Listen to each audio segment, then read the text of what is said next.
Oke. Salam NKRI dari Sabang sampai Merauke. Utang piutang merupakan peristiwa hukum yang biasa di dalam masyarakat. Namun, gugatan utang piutang tidak bisa dipidana. Dasar hukumnya pasal 19 ayat 2 nomor 39 tahun 1999, yaitu Undang-Undang HAM. Tidak seorang pun atas keputusan pengadilan dapat dihukum karena ketidakmampuannya untuk membayar utang. Untuk lebih jelasnya, simak video saya ini.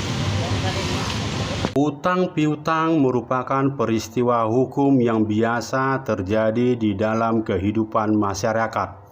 Timbul dari perjanjian antara beberapa pihak yang telah bersepakat untuk melakukan suatu prestasi.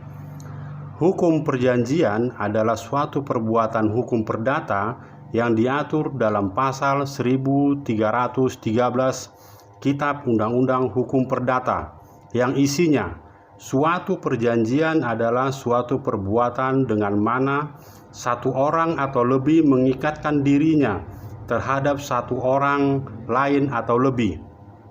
Secara khusus mengenai perjanjian utang piutang sebagai perbuatan pinjam meminjam diatur dalam pasal 1754 Kitab Undang-Undang Hukum Perdata yang berbunyi, pinjam meminjam ialah perjanjian dengan mana pihak yang satu memberikan kepada pihak yang lain suatu jumlah tertentu barang-barang yang menghabis karena pemakaian, dengan mensyaratkan bahwa pihak yang belakangan ini akan mengembalikan sejumlah yang sama dari macam dan keadaan yang sama pula. Syarat sahnya suatu perjanjian dapat kita lihat dalam pasal 1320 Kitab Undang-Undang Hukum Perdata, di mana harus ada 4 syarat kumulatif yang diperlukan agar suatu perjanjian dapat dikatakan sah secara hukum, yaitu 1. Adanya kesepakatan mengikatkan diri. 2. Kecakapan untuk membuat suatu perikatan. 3. Suatu hal tertentu. 4. Suatu sebab yang halal. Namun seiring perjalanannya waktu, banyak terjadi peristiwa di mana debitur lalai dalam memenuhi kewajibannya untuk membayar utang kepada kreditur.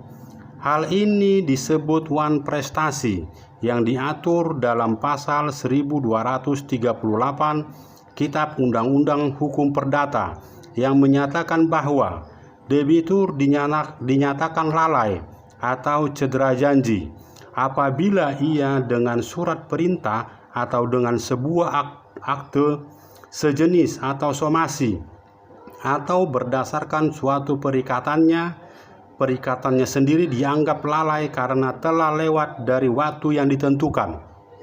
Bila debitur telah disomasi tidak juga memenuhi kewajibannya, maka kreditur dapat menggugat debitur ke pengadilan negeri atas dasar wan prestasi. Gugatan perdata kreditur ke pengadilan negeri agar sengketa utang piutangnya dapat diselesaikan di muka pengadilan dengan amar putusan hakim yang seadil-adilnya. Namun dalam prakteknya, sengketa utang piutang yang tidak dapat diselesaikan secara musyawarah justru malah dilaporkan ke pihak kepolisian dengan dasar pasal 372 Kitab Undang-Undang Hukum Pidana tentang penggelapan dan pasal 378 tentang penipuan. Sebagai catatan, pidana penipuan sebagaimana yang diatur dalam pasal 378 Kitab Undang-Undang Hukum Pidana bersinggungan dan hampir sama dengan wan prestasi.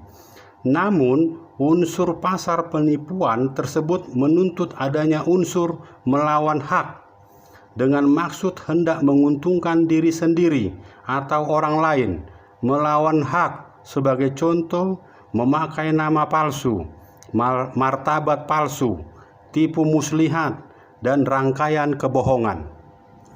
Jadi dalam hal ini polisi atau penyidik harus hati-hati dalam menerima laporan masyarakat atau kreditur dalam sengketa hutang piutang yang akan digeser ke dalam pasal 378.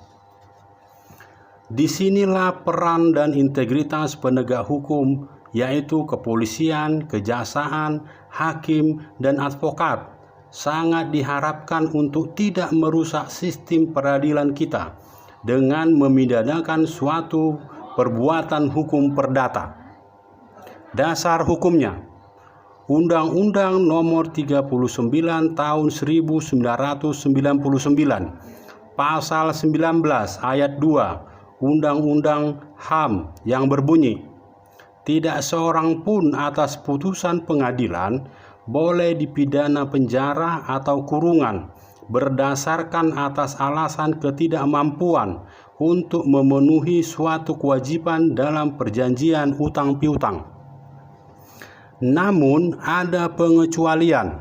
1. Dalam hal pembayaran utang dengan mempergunakan cek kosong atau tidak ada dananya, langsung direferensikan ke pasal 378 Kitab Undang-Undang Hukum Pidana tentang penipuan yang telah menjadi jurisprudensi Mahkamah Agung nomor 1036K/Fit/1989 yang berbunyi bahwa sejak semula terdakwa telah dengan sadar mengetahui bahwa cek-cek yang diberikan kepada saksi korban adalah tidak didukung oleh adanya dana atau dikenal sebagai cek kosong, sehingga dengan demikian tuduhan penipuan harus dianggap terbukti.